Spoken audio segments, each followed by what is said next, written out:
strip pension savers of tax relief if they don't invest in Britain. This is an article that was ran in the Telegraph this past weekend. It was written by Ros Altman, or Baroness Ros Altman. If you don't know who she is, she used to be the pensions minister under David Cameron back in 2015, 2016. Now, it's quite an alarmist headline, I would say. Strip pension savers of tax relief if, and there's that condition, if they don't invest in Britain. But when you dig underneath the bonnet of what she's trying to convey in this article, she actually has some really good points that she's making here. And that's what we're going to talk about in this article. I'd love to know what you think as well. Let me just read you the opening salvo of this article. She says the government rightly wants to boost British growth and urgently needs new investment in infrastructure, housing, and startup companies. But with a massive budget deficit, who will fund all of this? Well, why not harness the power of our pension funds? Now, we have heard so much about this budget deficit since Labour got into power, and it's been one of the core reasons why they made the difficult decisions that they've made, cutting winter fuel payments, so on and so forth. Now, this is one thing that she said in the article that really stood out to me. She goes, every year, over 70 billion is spent on tax relief for our pensions. Now, I didn't think that we were contributing that much, where it was going to cost that much for tax relief every single year. Now, with the way tax relief works on your pension contributions is, whether this is true, whether you're paying into a workplace pension or a private pension, if you're a basic rate taxpayer, technically speaking, if you pay £100 into your pension, really only costs you about £75 because of the tax relief and how the calculation works. And if you're a higher rate or an additional rate taxpayer, then obviously it costs less for you to put in £100 because you're paying more in tax. Effectively, tax relief is you getting the tax back on your contributions, and that's used to top up your pensions.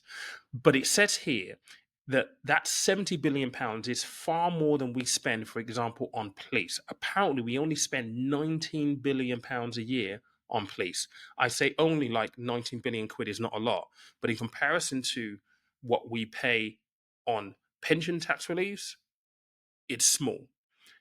Here's something that's even more surprising, given where we are right now in the world. The defense budget is only 55 billion a year. So when you combine our policing budget and the defence budget, that comes to what, £74 billion?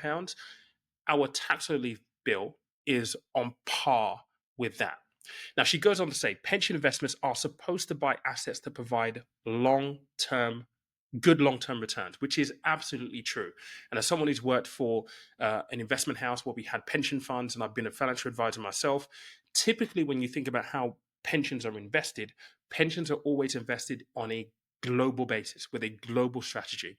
And the reality is that on a global strategy, when you're looking at allocating money to different territories, there seems to be one big winner when you look at where the money goes, and that is the US. So when you look at it from that point of view, you would argue and question, okay, so how much of our pension funds are being invested in the UK economy specifically? Because this is what she's trying to get at, right? And this is what she said in the article.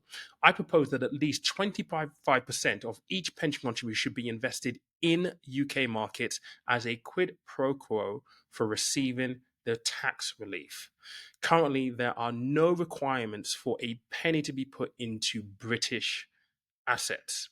So again, going back to what we spoke about earlier, this is not the first time that we're seeing or having suggestions that we need to have more of our money that is being invested in the UK. If you remember the Brit ISA, which was basically scrapped by Labour, that's essentially what the Brit ISA was supposed to do. It was supposed to give you an extra £5,000 on top of your £20,000 ISA allowance, but that money had to be invested in UK companies, FTSE 100, FTSE 250, that kind of stuff to help stimulate the economy. Now, there is a graph, and I do want to show you this before I get on to a global comparison in this article. So let me just share this screen with you right here. This is a visual representation of what the allocation looks like typically when you look at how money is invested. So it's a UK domestic investment lag. In this graph right here, the darker shade, almost the black here, is a global equity weighting and domestic weighting in the blue right here. And it tells you when you compare us, for the UK, for the US, for South Korea even, Australia, Italy, France, it just shows here that in the UK, we tend to allocate a lot more to global equities than we do our domestic market. And we're lagging by 41%, right? In America, now, America, again, being the largest economy in the world, even though they are the largest economy in the world, they still invest globally, but they retain quite a bit to their domestic market. This is where it shifts on its head, though, because in places like South Korea, they invest globally, but they heavily invest in their domestic market. Same thing with Australia, same thing with Italy, same thing with France. And I think when you look at that as a pattern, the question that she's asking does become a pertinent question in terms of should we not be investing more in our local domestic market? And this brings me on to the next thing that I want to share with you. Now, this right here is a graph of the S&P 500. Now, the S&P 500 is often used as this barometer of the US economy and how well the US economy is actually doing. And in this graph, what we're seeing the performance of the S&P 500 between May 11th, 2024 and May 12th of 2025. And this is telling you that during that period of time, the S&P 500 has performed at 11.9%.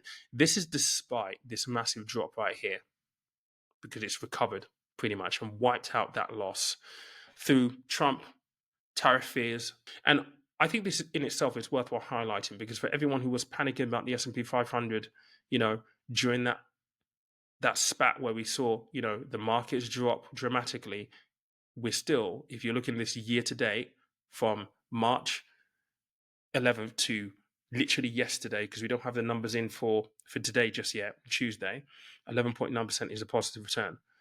But when you overlay this, and I've got the FTSE 100 here, when you overlay this with the FTSE 100, what you'll see is that between that same period of time, so May 11th, 2024 to May 12th, 2025, the FTSE 100 only did 2%, according to this graph here.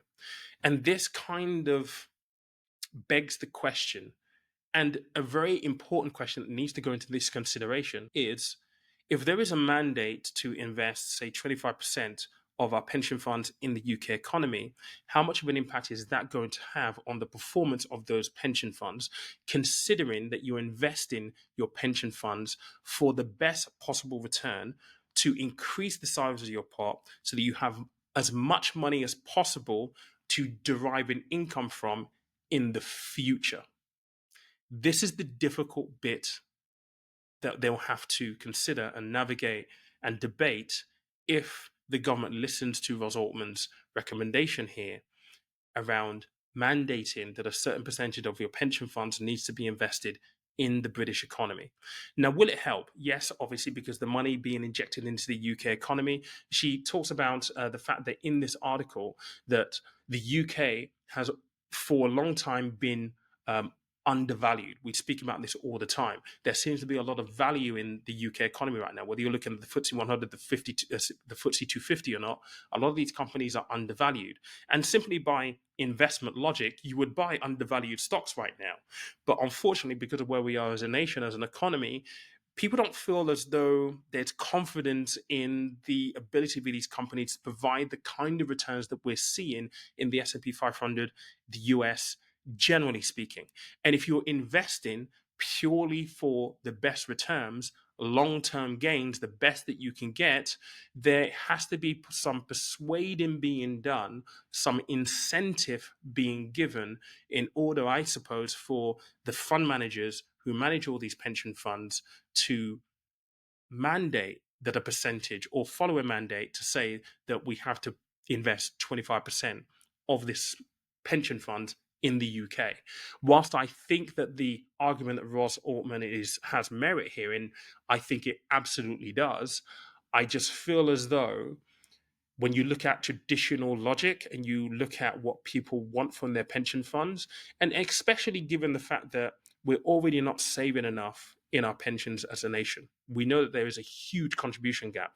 I think the stat was something like the average pension pot for someone who reaches the age of 55 is £125,000. That's not enough for you to live on. That's not going to provide you with a retirement. It's why people are working much, much more into later ages because there isn't enough money saved in pensions. So, with that being part of the equation, you need to have an efficient, highly probable investment vehicle to give you better returns to help boost the little money that we are putting in now. And it doesn't feel as though the UK exclusively, even with a 25% allocation to the UK, will provide the kind of returns that people are seeking to have a comfortable retirement. I'd love to know what you think of this. Do you think there's merit? I think there's definite merit, me personally, but how this is done is going to be interesting. And if they do mandate, what is going to be the incentive? Because they're going to have to incentivize the pension homes, the pension houses, the pension fund administrators. They're going to have to incentivize us as individuals to want to go along with this investment strategy as well. Let me know what you think in the comment section down below.